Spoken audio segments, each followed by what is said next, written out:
It's 1967, Jimi Hendrix has just finished recording Purple Haze, Russia celebrates the 50th anniversary of the revolution, and Triumph launched the TR5. It was produced for only 1 year and is the holy grail of the TR series. We're going to delve into its story. I'm going to tell you why it's so special, why America longed for it, and of course take it out and we'll see how it drives today. It's a beautiful design with some clear Italian flair on it, and that is because Michelotti designed it. The actual shape of the TR5 is almost identical to the TR4 that came before it. Now, it may have looked very similar to the previous car, but under here, it was all different. Instead of a lowly 4-cylinder, this had a 2.5 litre straight 6, producing 150 horsepower. Just to put that into context, the 911, a base 911 of this time, only produced 128 horsepower. So for a sort of medium level sports car, this was really pushing things. The secret of all that power can be seen here. This was one of the first British sports cars, actually it was the first British sports car that came with fuel injection. It has the much maligned Lucas system, but it enabled them to run higher compression and also really quite an extreme cam. In the US though, they were rather shortchanged because instead of the full fat 150 horsepower, they got a car called the TR250 that looked identical, but only had 111. Now you would think that that is because of emissions regulations, but there is actually another more surprising reason as to why that happened. Let's take it out, I'll tell you how it drives and more about that American story.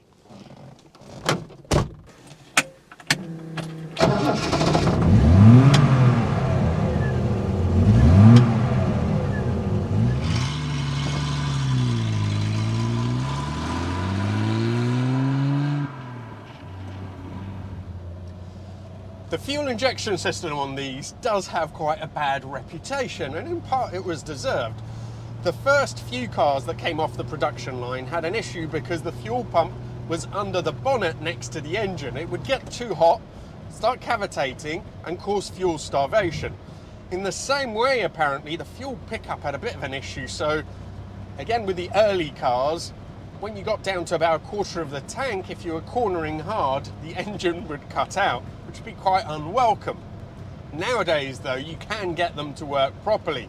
I have driven another car with exactly the same engine, the 2500 PI Triumph, owned by the same guy, Simon, who has this, and I absolutely loved it. Let's just quickly see how this feels going down the road.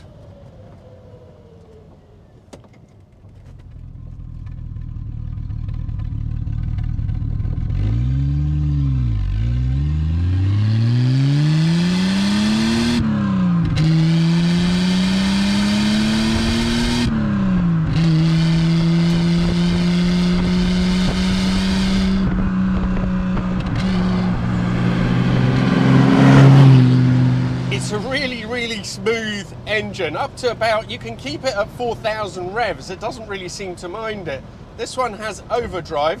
Simon did warn me it's a little bit sort of lumpy when it goes in, you should push in the clutch. Just put it in now, with the overdrive at 50 miles an hour you're doing 2,000 revs. It does feel quick, so even by modern standards, I think 0 to 60 was 8.5 seconds. And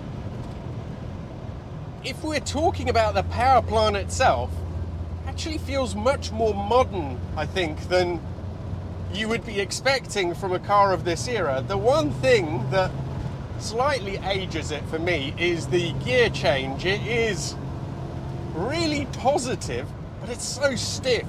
It's so grumpy and sort of clunky.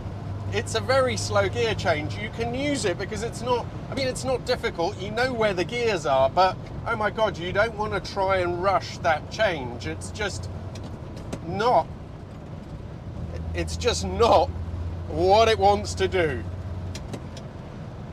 The inline six, it's quite tractable, but you need to be close to 3,000 revs for it to really start picking up any decent speed. Below that, doesn't feel like there's an awful lot there. I guess the cam that it has doesn't mean that it's fairly peaky. It will rev out at 5.5, and it has that feel. I've come across it in some other British cars. It's got that sort of turbine smoothness to it. It doesn't have the keenness to rev that some of the Italian engines, for example, would have. It's really more about the mid-range, although it does keep pulling pretty much all the way to the top. It's very surprising in terms of the way it feels and it handles the road.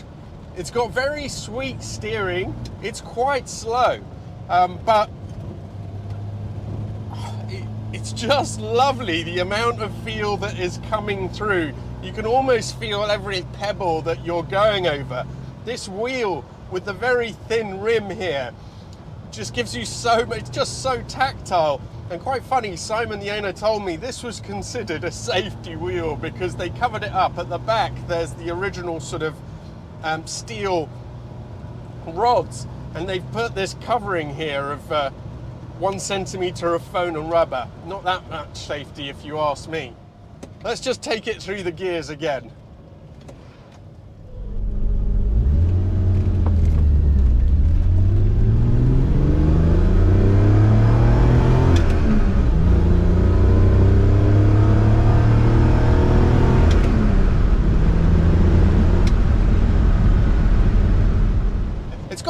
Gruff personality and sound, coupled with the heavy gear change and the heavy steering at slow speeds.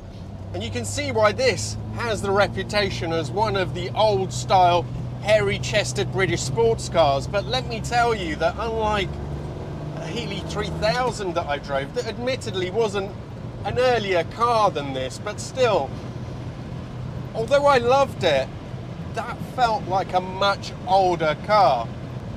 When driven at normal speeds, this really is quite civilized. Yes, the driving position in terms of room in the cabin is a little bit iffy. It's quite a claustrophobic place, even though you have such a panoramic view, so much light coming in, but you are quite hemmed in the lower part of your body. The ride, though, is extraordinary. Now, these cars were, it wasn't just the engine that made them special. In terms of spec, they had disc brakes at the front. They had 4-speed gearbox, but they also had independent rear suspension, which was much more of a rarity at this point in time. You can absolutely feel it on the road because the ride is really, really good. The other thing you wouldn't be expecting is the steering. It has rack and pinion. Worm and roller would have been much more normal at this point in time. To say it doesn't stop it being quite vague off centre, it feels more like a worm and roller system to me in many ways. But that huge heaviness that you have at parking manoeuvres totally disappears at speed. Cornering is pretty effortless. If you tip it in a little bit too hard, it always feels like it's the front end that wants to push. But perhaps in the tighter corners, driving through the corner properly, putting some power down, helps to balance it out a little bit.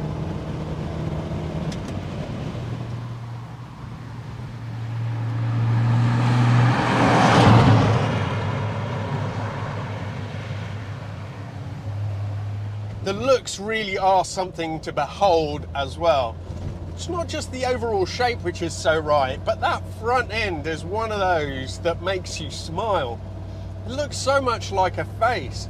It could be a little puppy or something. The way that the headlights have the lids over them, and then that power bulge is just fantastic. But even the detailing is stunning. Look at the front position lights and indicator. What a thing of absolute beauty. The later car, the TR6, mechanically was almost identical. It had a thicker anti-roll bar, which I think this one has as well. But the body was facelifted, I suppose, heavily, front and back, by Carman. They did a great job, but I think this looks better. As fantastic as the exterior is, the interior, I would say, is pretty unremarkable. It's a feast of plastic. There's a nice sort of slab of wood there. But everything is pretty basic in here, and it's certainly not something that I don't think it's one of the car's best features, but pretty similar to other British fare of this time.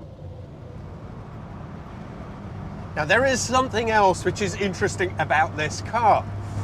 You will notice that although it is nominally a convertible, it has a steel roof. This has an option which is what is known as a Surrey top.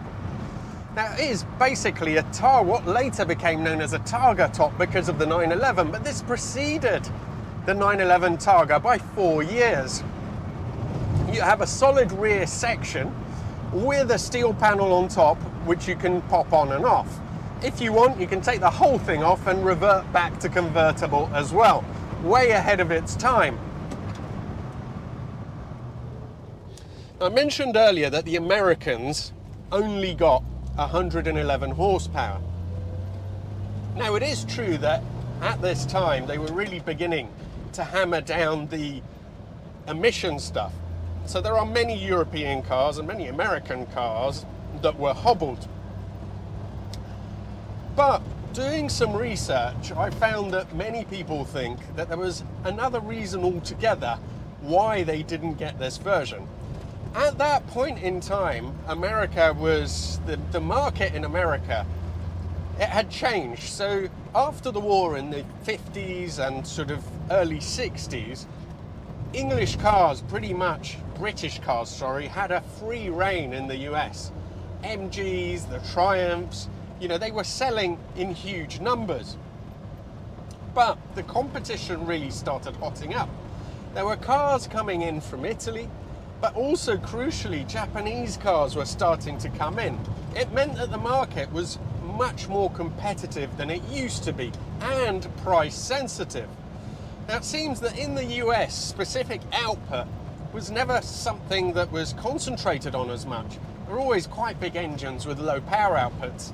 It seems that Triumph thought that in order to remain competitive in terms of pricing, it would be wise to remove the hugely expensive fuel injection.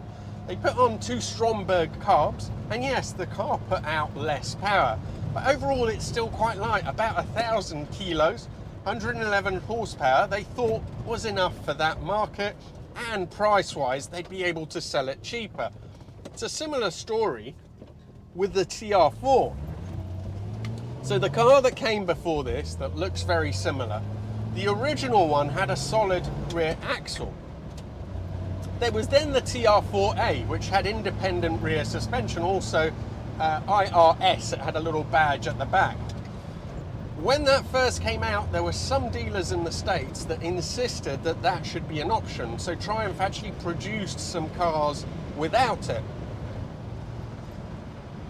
So it's a very surprising car, this one, and one that I think deserves its moniker as the sort of the top of the Triumph range. In fact, the TR5 is probably the most valuable of them. A car of this type, this has 93,000 miles. It's not perfect, but it's really quite nice. Probably be around the 50,000 mark. I think one recently went for 75. This is then the most expensive Triumph you can buy. Is it worth it? The TR6 that came after is mechanically a very similar car. In terms of looks, this definitely wins, but also in terms of handling, I haven't driven a TR6, but Simon tells me the driving position is different. The wheel is a bit more bus-like and tilted. Makes it feel quite different the way it drives. Also, this is a lighter car, so it is quicker. It is the easiest car to drive of the hairy-chested generation. It is a world away from a Daimler Dart, for example, or even the Healey. With that fuel injection system properly set up like this, the engine, yes, it might not have huge power low down, but it's very well mannered. It will pull from almost any revs without complaint or spluttering.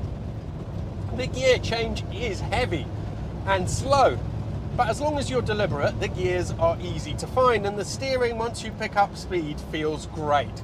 If you want to see a little bit more about what those other cars were like to drive, take a look at these links here.